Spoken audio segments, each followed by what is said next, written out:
Onction.com. Onction.com. Votre site internet. Onction.com. Louange, prière, enseignement en direct. Connectez-vous sur Onction.com.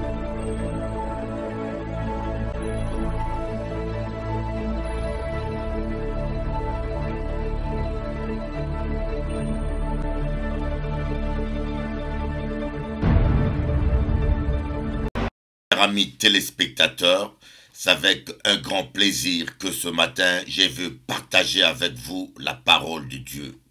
Cette parole qui peut révolutionner votre vie, cette parole avec laquelle, n'oubliez pas, que toute chose a été créée. Car la Bible déclare qu'au commencement était la parole, et la parole était avec Dieu, et la parole était Dieu. Tout ce qui a été créé par la parole de Dieu.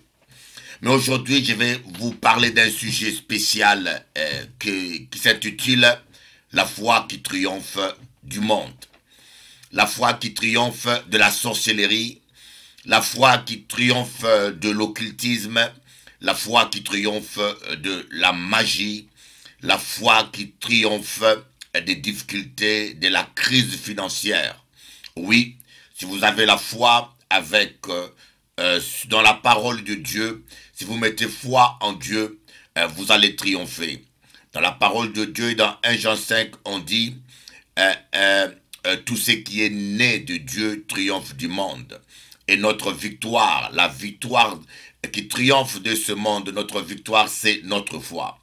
Celui qui a la foi de Dieu peut triompher et s'en sortir devant toute situation. Malheureusement, plusieurs fois, nous avons plutôt le positivisme, nous confondons le positivisme avec la foi. Malheureusement, nous essayons de substituer à la foi des pratiques religieuses qui ne correspondent en rien avec la parole de Dieu. Mais j'aimerais d'abord vous faire une différence qu'il y a entre la pensée positive et la foi. Parce qu'aujourd'hui, il y a beaucoup de pasteurs qui sont en train de prêcher la pensée positive. La pensée positive. Et en fin de compte, les chrétiens n'arrivent plus à différencier la pensée positive de la foi. Alors, c'est quoi la pensée positive? La pensée positive, d'abord, par son origine. La foi a son origine dans la parole de Christ, dans la parole de Dieu révélée. Tandis que la pensée positive a son origine dans la force mentale, dans la pensée humaine, dans la force mentale. Alors, la foi se loge dans le cœur. Vous voyez, en croyant du cœur, nous voyons Jésus-Christ dire cette phrase dans Romains chapitre 10, à partir du verset 10, car c'est en croyant du cœur qu'on parvient à la justice, et c'est en confessant de la bouche qu'on parvient au salut. Donc, la foi se situe, prend ses racines et se trouve dans le cœur de l'homme. Tandis que la pensée positive a ses racines dans la tête. Elle n'a pas ses racines dans le cœur, mais dans la tête. C'est la force, c'est à force de se persuader soi-même qu'on commence à penser avoir une certaine puissance. La foi utilise la puissance du Saint-Esprit. Vous voyez, la foi utilise la puissance du Saint-Esprit, tandis que la pensée positive pense utiliser la force humaine. Et donc, par son fonctionnement aussi, la foi, elle est positive. La pensée positive est aussi positive. C'est la seule chose qui est en commun.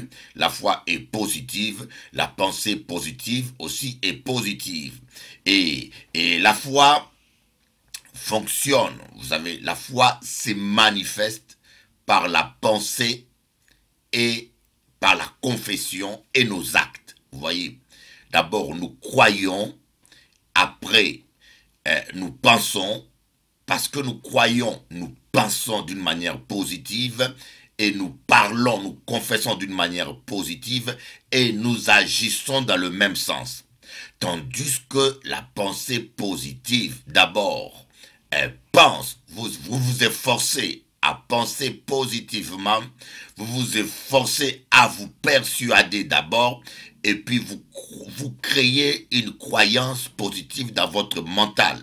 D'abord, vous vous efforcez de penser. Vous voyez, ça ne vient pas du cœur, mais ça vient par un effort mental répétitif.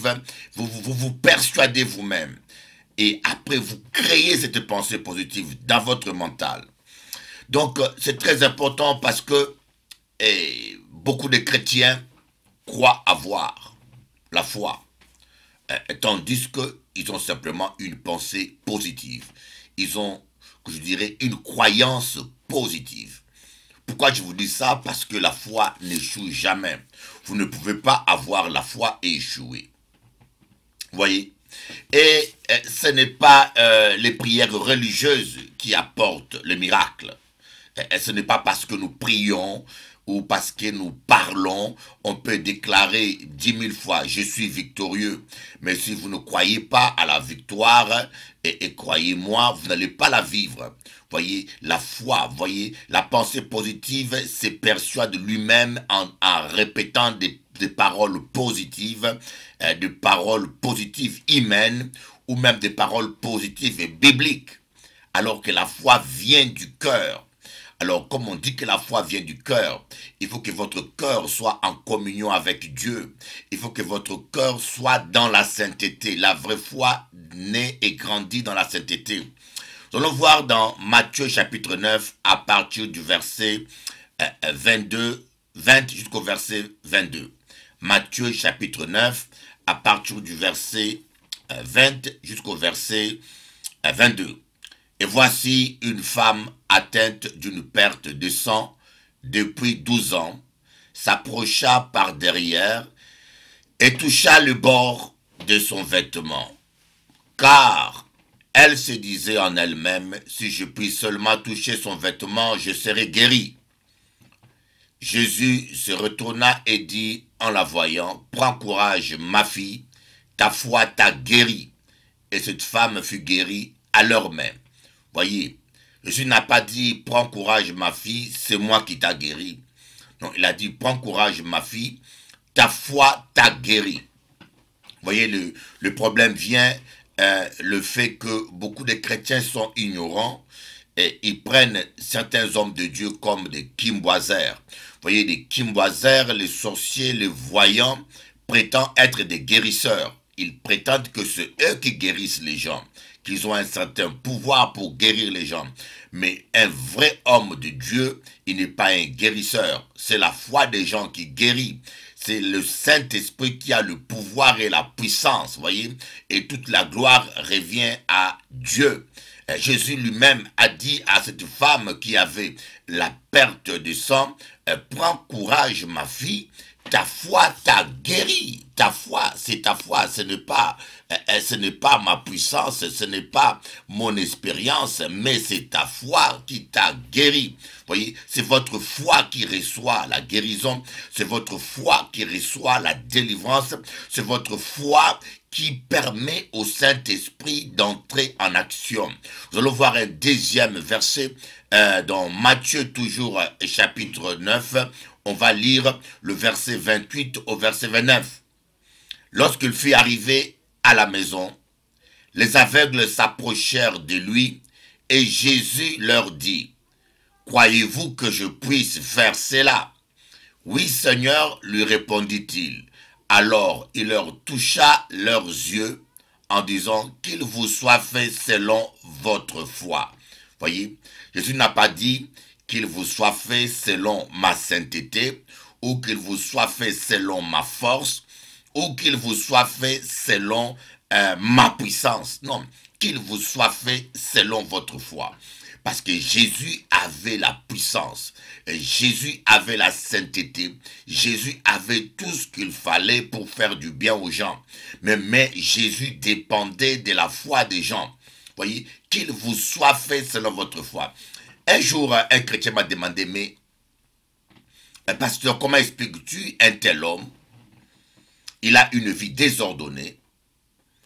Un tel pasteur que je connais, il prie pour des gens, il y a des miracles.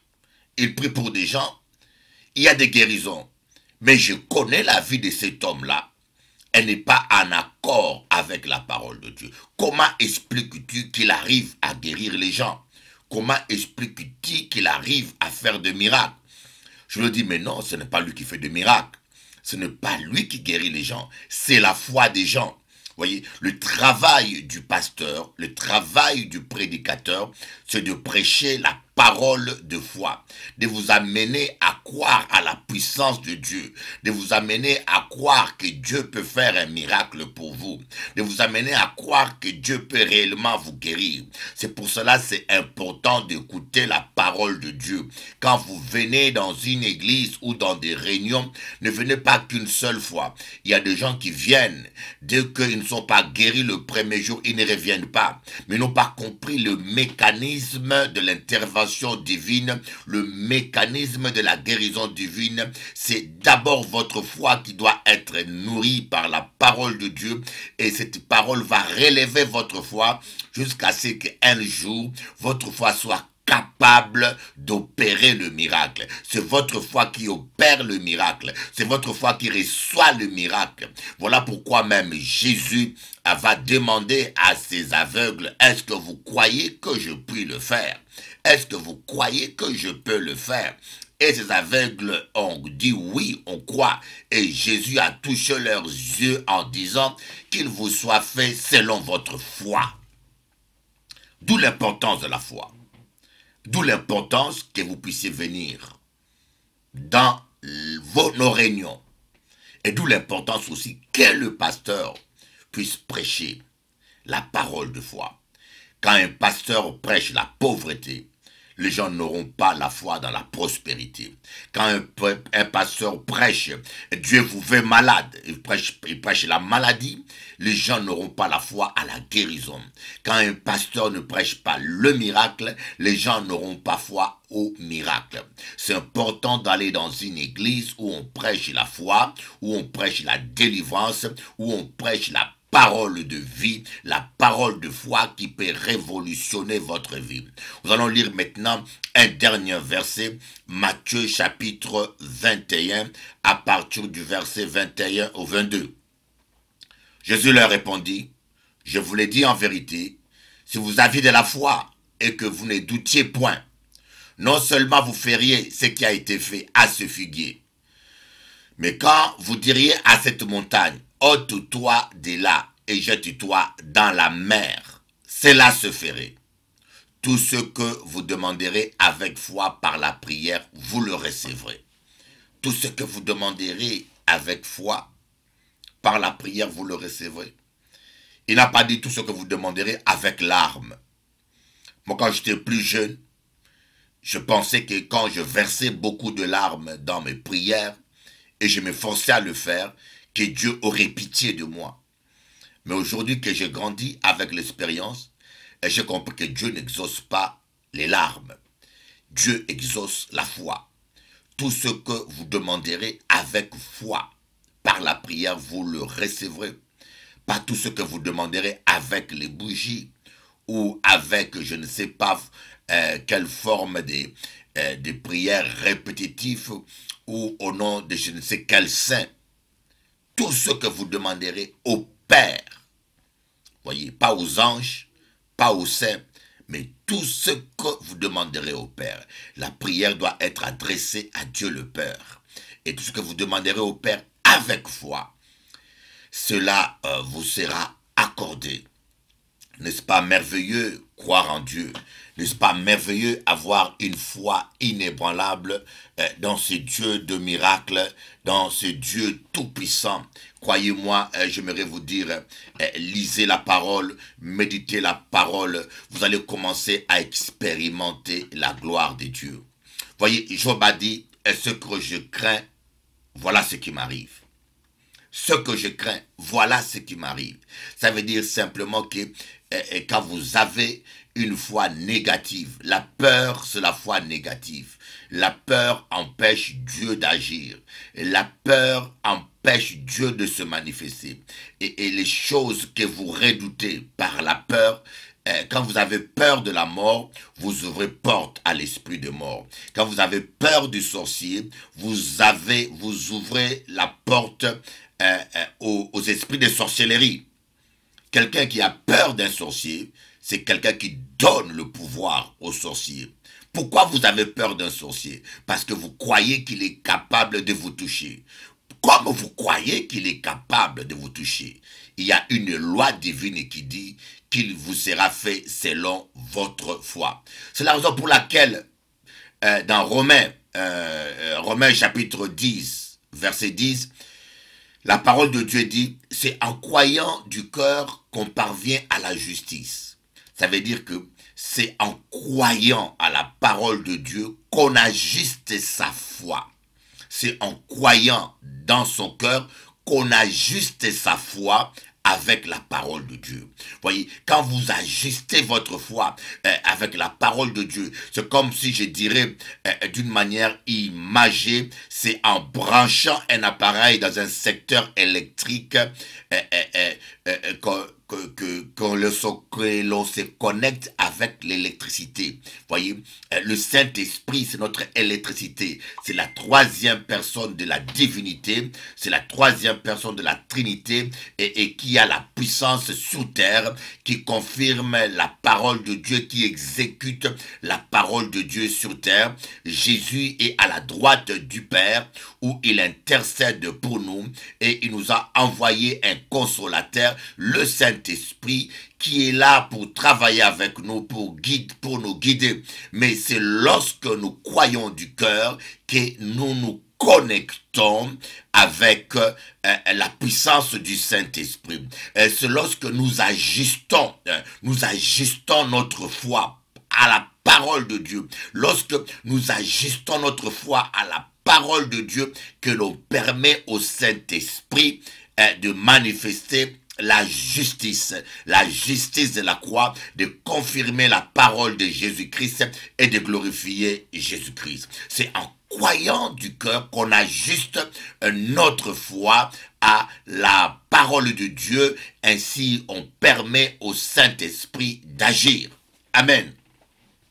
Voilà pourquoi je vous dis que c'est important que vous puissiez comprendre que tout dépend de votre foi et que vous puissiez commencer à travailler votre foi, que vous commencez à méditer la parole de Dieu nuit et jour. Et c'est la raison pour laquelle David a dit dans le psaume 1, heureux celui qui médite la parole de Dieu jour et nuit, qui lit et qui médite la parole de Dieu jour et nuit. Parce qu'en lisant et en méditant la parole de Dieu jour et nuit, vous êtes simplement en train d'ajuster votre foi, et de positionner votre foi, de donner à votre foi une direction positive, la même direction que la parole de Dieu, et ainsi tout ce que vous allez faire va réussir. Pourquoi tout ce que vous allez faire va réussir? Tout ce que vous allez faire avec foi. J'ai constaté que certaines personnes sont atteintes par la sorcellerie. Et parce qu'ils croient qu'ils peuvent être atteintes. Voyez, il y a des gens qui croient plus à la sorcellerie qu'à la puissance de Dieu. Je connais des chrétiens qui sont convertis depuis des années et qui vous disent et qui vous répètent toujours toutes les paroles mauvaises que les voyants leur ont dit. Les voyants m'ont dit, je ne réussirai jamais. J'ai entendu une chrétienne, après 10 ans de vie chrétienne, et qui va me répéter les paroles qu'un voyant lui avait dit 15 ans avant. Ah, le voyant m'a dit que je réussirai jamais. Le voyant m'a dit que ma vie est liée. Le voyant m'a dit que c'est mon père qui m'a fait ça. Voyez, vous gardez toujours la parole du voyant. Mais la Bible dit que tout homme soit trouvé menteur, mais Dieu vrai. Ce qu'un homme dit n'a pas de valeur à ce que Dieu dit. Jésus-Christ s'est dit, rien ne pourra vous nuire. La Bible déclare que celui qui est en toi est plus fort que celui qui est dans ce monde. Alors il faut que tu commences, quand on prie pour toi, tu vas dans l'église ou que tu vas voir un homme de Dieu, il t'impose le main, il prie pour toi, il donne des paroles de foi, il déclare, il confesse la puissance de Dieu sur toi. Il y a une huile invisible qui coule sur votre tête, qui est l'onction du Saint-Esprit. Il y a un manteau que tu ne vois pas, que Dieu met sur toi.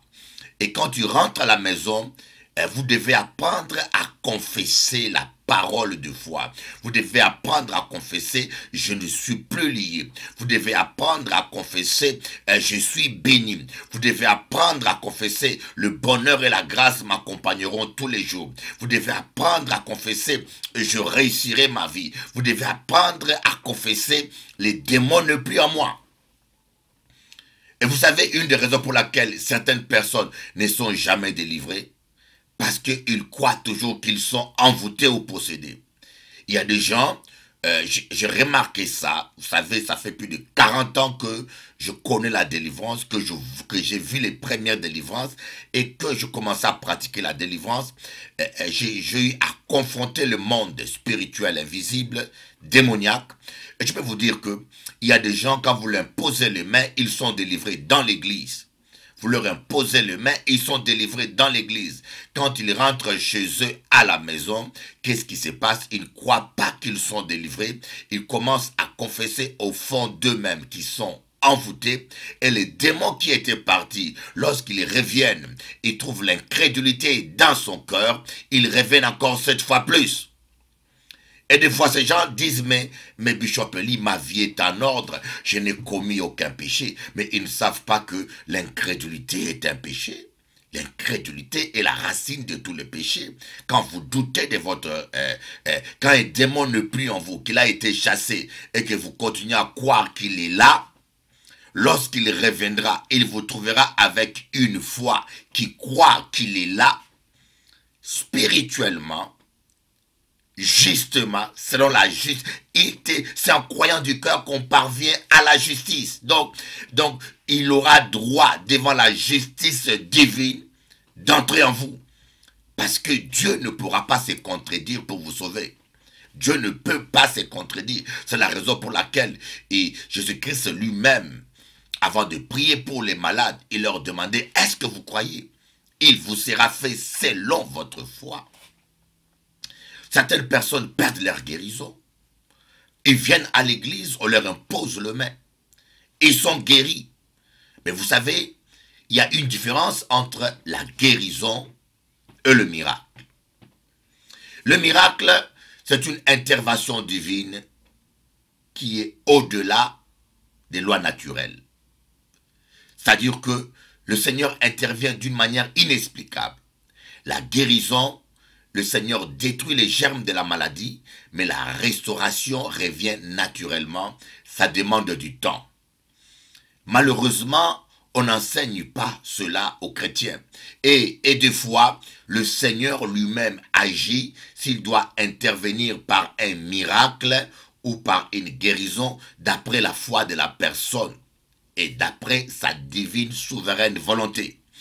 Bon, supposons qu'un chrétien vient à la maison, ou il vient à l'église, on l'impose le main, il avait le problème des jambes et il est guéri.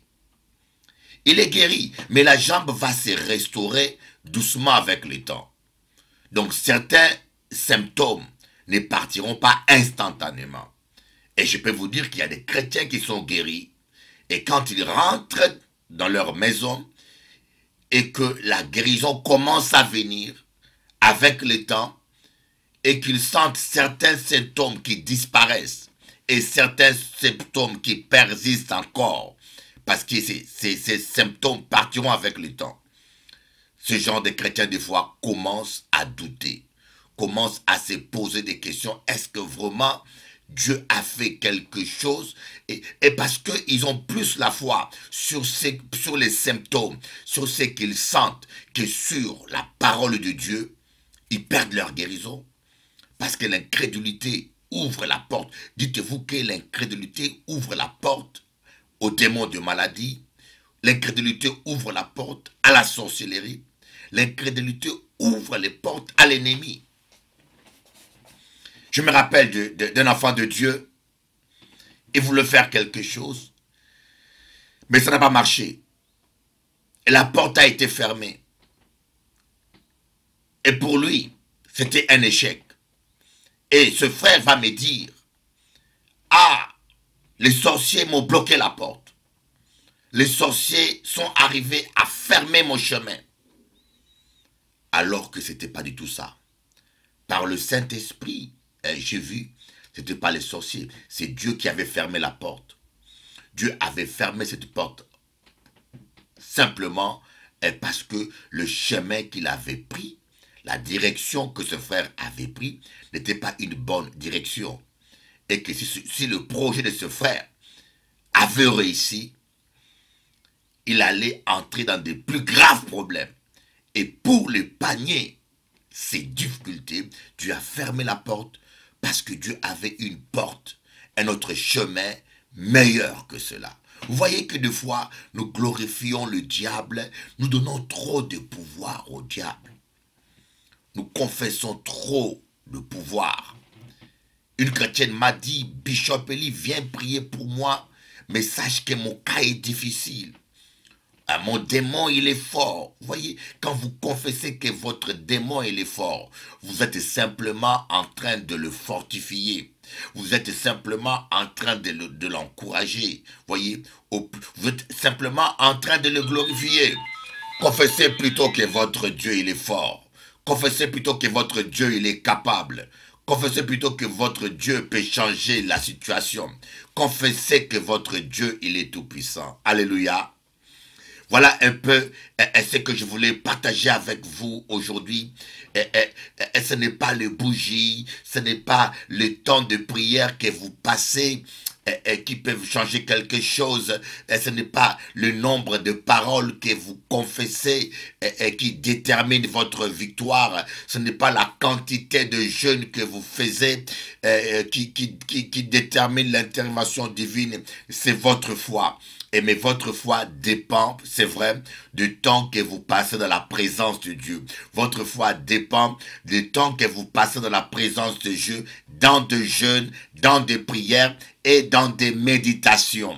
Parce que lorsque vous passez beaucoup de temps dans des jeûnes et dans des méditations, vous vous rapprochez du Saint-Esprit et le Saint-Esprit peut vous parler plus facilement, il peut vous donner des paroles adéquates qui peuvent nourrir votre foi, il peut corriger votre foi, il peut rectifier votre foi parce que vous passez assez du temps avec le Saint-Esprit. Vous voyez, le Saint-Esprit, le temps que nous passons dans la prière et dans le jeûne, c'est le temps que nous donnons au Saint-Esprit pour nourrir notre foi, pour corriger notre foi. Mais ce n'est pas ce temps-là qui change les choses. Ce n'est pas ce temps-là qui change les circonstances. C'est notre foi qui change les circonstances. Et cette foi a parfois besoin, comme une voiture qui a besoin d'être révisée ou d'aller chez un mécanicien pour être corrigée ou réparée. De même, notre foi, des fois, a besoin de passer du temps dans le jeûne et la prière,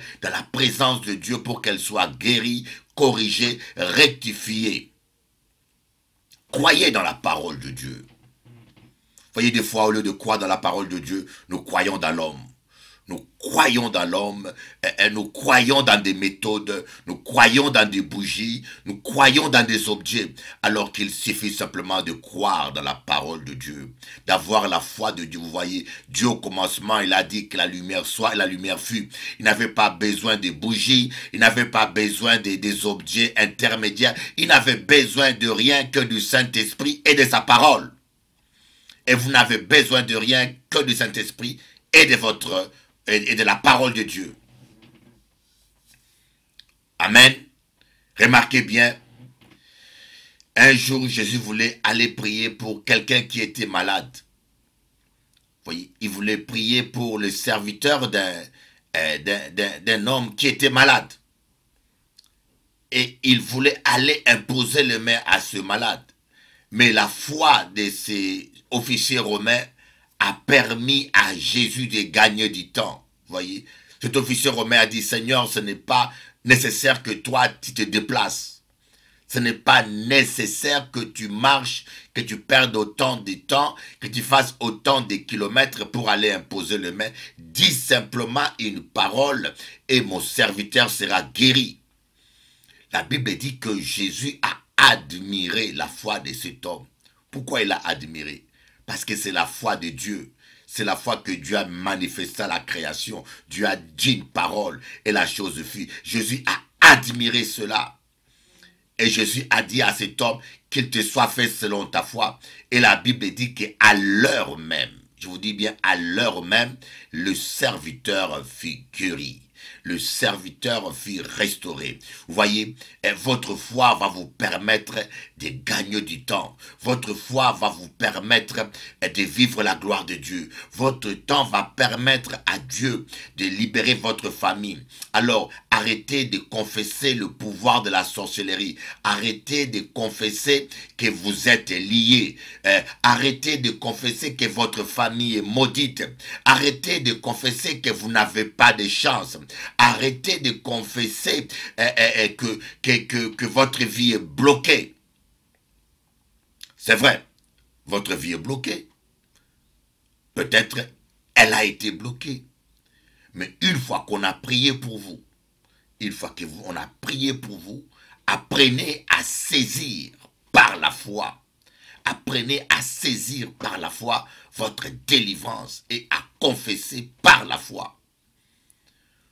Voyez, une délivrance, comme je dis, un jour je faisais une délivrance avec des frères et sœurs, débutants, et j'ai vu des frères qui étaient en train de crier fort, parce qu'ils avaient l'impression que quand ils criaient fort, les démons allaient obéir. Mais la Bible dit, ce n'est ni par la force, ni par la puissance, c'est par l'Esprit de Dieu que vient la victoire. Ce n'est pas parce que tu cries fort que les démons vont t'obéir. Et la foi, la délivrance, c'est une forme de lutte entre votre foi et l'entêtement du démon. C'est un peu ça la délivrance. Ça fait 40 ans que je fais la délivrance. Ce n'est pas parce que vous criez fort que les démons partira. Ou ce n'est pas parce que vous gesticulez ou bien vous êtes en train de faire toutes les formes de tralala que font les gens, ou faire boire aux gens de l'eau ou du sel, comme font certaines personnes, je ne sais pas par quelle révélation. Tout ça c'est mental dans votre tête. La vraie délivrance, c'est votre foi dans la parole de Dieu et l'entêtement des démons. Et les démons en général s'entêtent et résistent et ne veulent pas partir pour vous amener à douter de votre autorité, pour vous amener à douter de la puissance de Dieu. Et ils essayent de résister et ils observent votre foi. Ils sont têtus parce qu'ils mettent votre foi en épreuve. Et quand la délivrance dure 1 heure ou 2 heures et que vous arrêtez, et là il a la victoire sur vous. Parce qu'il sait que vous avez accepté l'échec. Mais quand vous continuez à croire que vous avez l'autorité qu'il doit partir, la délivrance peut durer 1 heure, 2 heures ou 3 heures. Et quand il voit que vous ne cédez pas, que vous continuez à croire à la parole de Dieu, il lâche prise et il s'en va. Ce matin, je voulais vous apprendre. Tout dépend de votre foi. Pas de votre pasteur, pas de votre église, pas de bougies, pas de tout ce que nous faisons, de votre foi. La victoire qui triomphe de ce monde, c'est votre foi. Voilà pourquoi je prêche beaucoup la foi. Que Dieu vous bénisse et qu'il réalise vos rêves. Soyez bénis, soyez bénis. Je déclare la victoire. Maintenant, là où tu es, je vais prier pour toi. Si tu as le moyen, touche la télévision.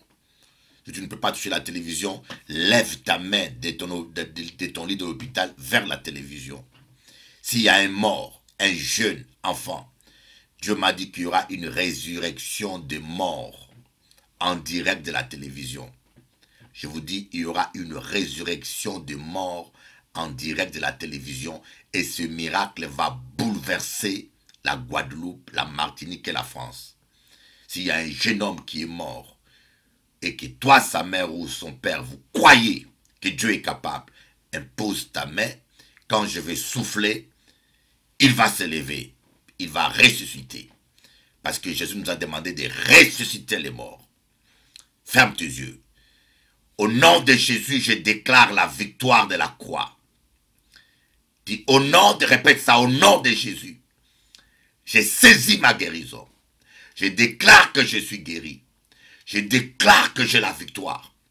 Je déclare que la sorcellerie ne peut rien contre moi. Je déclare que je réussirai. Je déclare que j'ai la victoire. Je viens briser tout lien de sorcellerie. Je viens briser tout lien de maladie dans ma vie. Je déclare que je suis guéri par les meurtrissures de Jésus. Et garde le silence maintenant, je vais prier pour toi. Korama shakababa sondoro kaba sokoro. Shabara koro baba shikara baba sondoro kamayondo. Sois guéri, sois délivré dans le nom tout-puissant de Jésus. Sois guéri, sois délivré dans le nom tout-puissant de Jésus. Je prends autorité sur tout esprit de maladie, sur tout esprit de sorcellerie. Reçois la guérison.